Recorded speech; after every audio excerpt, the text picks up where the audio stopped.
सगळंच काही उघड्यात दाखवायचं नसतं.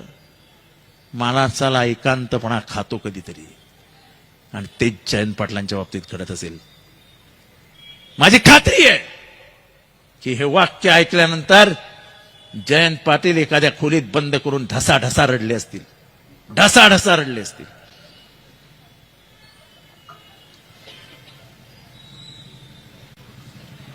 आई एक नाव असतं, आई एक नाव असतं, घरात गजबजलेलं गाव असतं.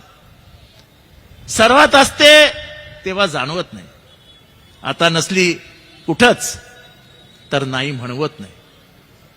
जत्रा पांगते, पालं उठतात, पोरक्या जमिनी तुमाळे दाटतात.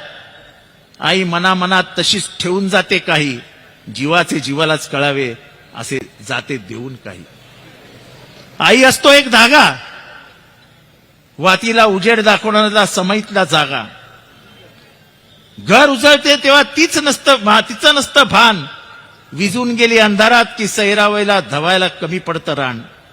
आई घरात नाही मग कोणाशी बोलतात गोठ्यातल्या हंबरणाऱ्या गाई. आई खरंच काय असते ते वाक्य जरूर ऐका. आई खरंच काय असते? लंगड्याचा पाय असते, वासराची गाय असते, दुधावरची साय असते, लेकराची माय असते.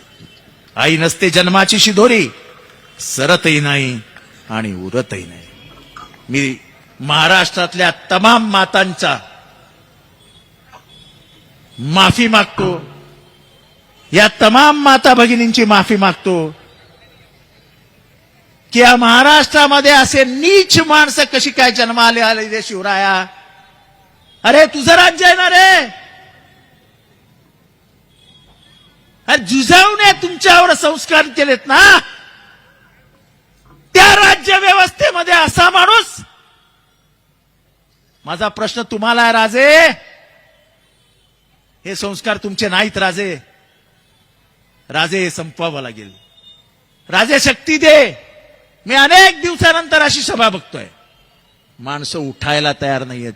3 तास 4 तास झाले माणसं चालतायत. अनेक दिवसानंतर मी अशी सभा बघतोय. होय, हेच महाराष्ट्राची ताकद आहे.